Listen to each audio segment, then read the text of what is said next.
Doctor, buenas noches. En esta oportunidad vamos a mencionar el capítulo 41 de nuestro libro con el tema transporte de oxígeno y dióxido de carbono en la sangre y los líquidos tisulares.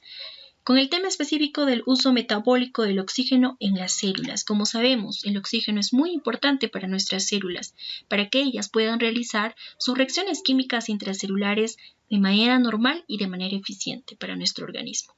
Entonces, ¿quién es la que necesita exactamente el oxígeno? Es nuestra mitocondria. Va a usar el oxígeno para poder formar lo que es el agua en el último proceso de lo que es la oxidación de la cadena transportadora de electrones. No se necesita además mucha presión para que el oxígeno pueda entrar a nuestra mitocondria. ¿Cuánto de oxígeno necesita nuestra mitocondria?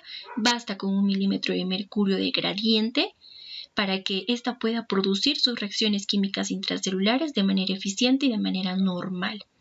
La presión del oxígeno intracelular, cuando vemos aumentada o mayor a 1, como se puede observar, la disponibilidad del oxígeno no va a ser una limitante a las velocidades de utilización del oxígeno para las reacciones químicas.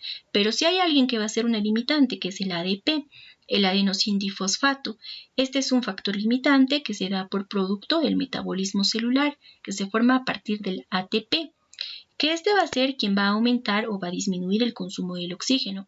Como podemos observar en nuestra imagen, vemos la relación que existe entre la presión del oxígeno intracelular y la velocidad de utilización de oxígeno a diferentes concentraciones de ADP, como pueden observar, normal, concentración normal en reposo y un ADP normal, ¿no? Entonces, la velocidad de utilización de lo que es el oxígeno se va a hacer constante para cualquier concentración de lo que es el ADP en nuestra célula. Pero si va a haber una alteración de la concentración del ADP, la velocidad de utilización del oxígeno también se va a alterar, ¿no? En proporción modificada, podría decirse, a lo que es la concentración del ADP.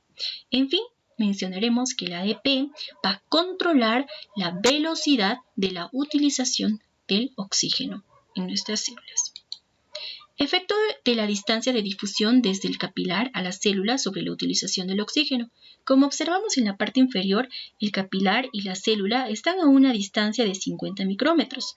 En esta distancia se va a dar una difusión adecuada. Entonces, la difusión adecuada y la distancia no va a ser un limitante, ¿no?, para la difusión del oxígeno.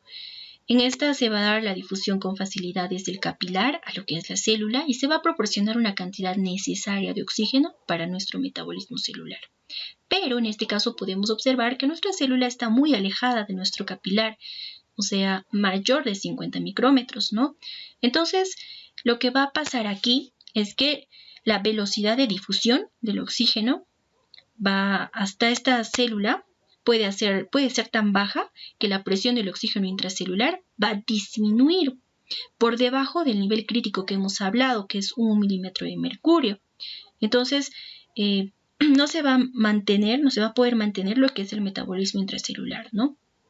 Disminuye por debajo del nivel crítico la presión del oxígeno, o sea, menor de 1 milímetro de mercurio.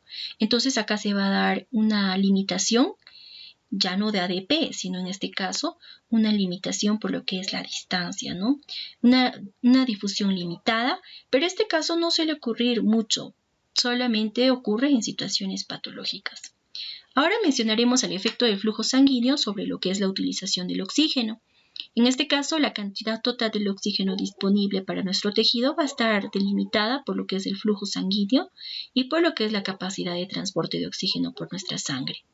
Entonces, el oxígeno ciertamente va a estar pegado a lo que es la hemoglobina en nuestros tejidos en un 97%, que esto equivale a 5 mililitros de 100 mililitros. Y también tenemos al oxígeno diluido en nuestro plasma, que se va a encontrar en menos proporción, en un 3%, que equivale al 0,17 mililitros del total de 100 mililitros, ¿no? Esta fórmula es muy importante, ya que esta de acá representa lo que es la cantidad total de oxígeno disponible para nuestro tejido. El 1.34 es la cantidad de oxígeno que puede llevar nuestra hemoglobina, por lo que es la concentración de la hemoglobina, por además la saturación arterial de la hemoglobina, que todo esto va a dar a un 97%, ¿no? Vamos a encontrar en mayor cantidad. Ahora en un 3% vamos a tener a un 0,03 por lo que es la presión arterial de lo que es el oxígeno. El exceso del oxígeno disuelto en nuestro organismo, esto como sabemos, si se da un exceso de oxígeno, ¿no? Va a ocurrir una intoxicación por oxígeno o una intoxicación de oxígeno. Va a generar lo que es la fibrosis pulmonar, una ceguera y varias lesiones severas. Entonces es por ello que los médicos tienen mucho cuidado cuando se trata de lo que es dar oxígeno a los pacientes, ¿no? Tiene que medirse con una medida adecuada para que no ocurra lo que es una intoxicación por oxígeno. Esta es nuestra referencia bibliográfica. Muchas gracias, doctor. Buenas noches.